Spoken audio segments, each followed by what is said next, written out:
Have you ever been alone in your apartment, convinced that the world outside has faded away, only to have the silence broken by a sound that shouldn't be there? That's how it started for me, a persistent tapping that echoed through my small, dimly lit apartment. At first, I dismissed it as a plumbing issue, the kind of mundane annoyance that city living brings.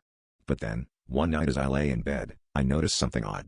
The tapping seemed to sync perfectly with my heartbeat, a rhythmic pulse that grew more insistent with each passing second.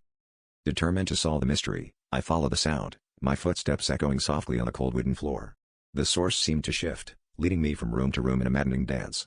I placed my hand against the wall, feeling for vibrations, but there was nothing, only the eerie realization that the sound came from within.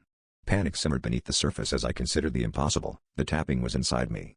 It was as if my own heart had taken on a life of its own, drumming out a sinister message that only I could hear. Desperate, I called a friend for help, hoping a fresh pair of ears could unravel the mystery. But when they arrived, the apartment was silent.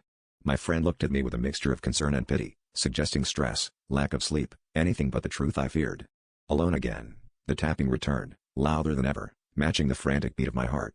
It was relentless now, as if trying to break free from the confines of my chest, dragging me towards something I couldn't comprehend.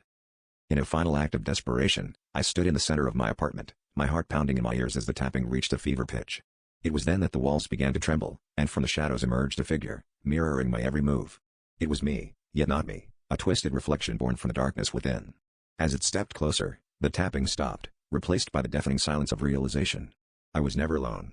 The thing inside me had finally come to claim its place in the world, leaving me trapped in the shadows, watching helplessly as it walked away with my life.